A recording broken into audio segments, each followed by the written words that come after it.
I want to talk to entrepreneurs about what's the core value that you offer. What's the thing that's most important about what you do and who you do it for? Like from their point of view, not you, not necessarily the tactical thing you do, but the value that the thing you do offers to that person. I had an interview with Stephen Puri on the podcast, recorded it yesterday, and his app, Suka Company, if you want to check it out, he had one of his users say the value of that app, which helps people focus, avoid distractions, stay on target, what matters most, what's important. The value of that app was that it gave him back time with his kids. The 3 to 4 hours in the afternoon that he spent with his kids, that's what the app gave him. That's what he valued. So when you think about the service you offer, or if you have an app, or you have a company, or if you sell a product, what's the value that you provide to your customer? The way that they see it. What's the outcome you create for them? Several years ago, I had a client. I was doing a website for them. I'm a freelancer, and one of the things I do is build Joomla and WordPress websites. And you can hire a lot of people to do that for pretty inexpensively, especially if you go overseas. But this client hired me to do it. And what he said is, I'm paying way more. I'm paying a premium to work with you because you get stuff done.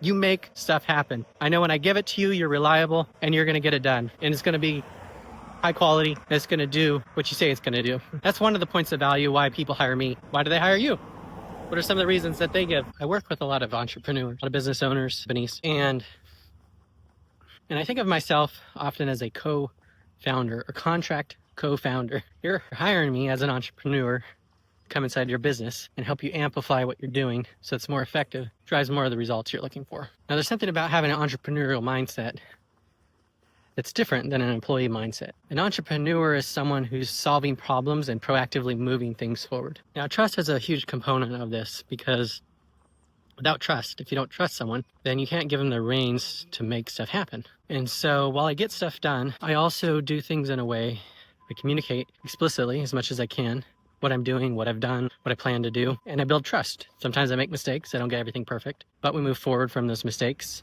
rectifying them as we can. And that's part of the value that people hire me. Several years ago, I worked with a company. They were on HubSpot. HubSpot recommended this company work with me. They had hired a freelancer that was helping them with their website. It was a HubSpot website. The freelancer just disappeared. For months, they were working with them, and then nothing. So here they are, stuck in the middle of this huge website project. The freelancer they hired has ghosted them, and they got to get this done. So they asked HubSpot, who should we work with? And HubSpot recommended that they work with me. And we finished that website project. It probably had another 6-9 months left. It was a pretty big project. The reason I bring that up is because what I value, my dependability as one of my values, reliability, and also mastery, doing good work. Those are why people hire me. I've got another client that I work with now, and she is a business owner, and she wants to focus on building her business, growing it, moving it forward, not on all the operational pieces, particularly in my space, the marketing side of things. And so I'm someone that she can delegate that responsibility and that authority to work with other freelancers to move her marketing department forward and help to flesh that out,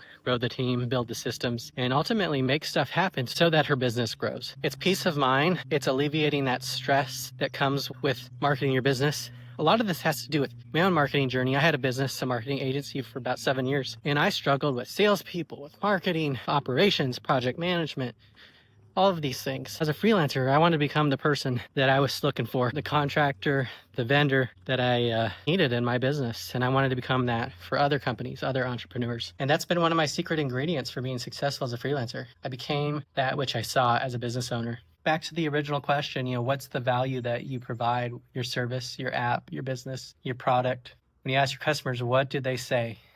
What did they say that's the most valuable thing that you give them? Sometimes we provide value for a business where they don't value it. They don't appreciate it. It might be good marketing work, but it's not something they really value or want.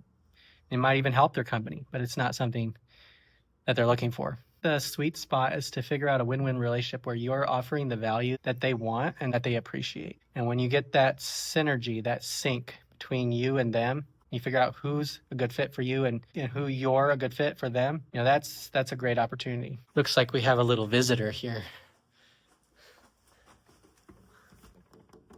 Who's there? Hello, Juniper. That's a few thoughts. Think about the value you provide, the outcome you generate for people, and really get to the core, the emotional core of it. And apparently Juniper values me showing up, coming home. But what's that for you? What's that value point that you offer? Really get clear on it, and you'll see your business grow. I'm Jason Scott Montoya. Stop waiting for rescue and start living your adventure.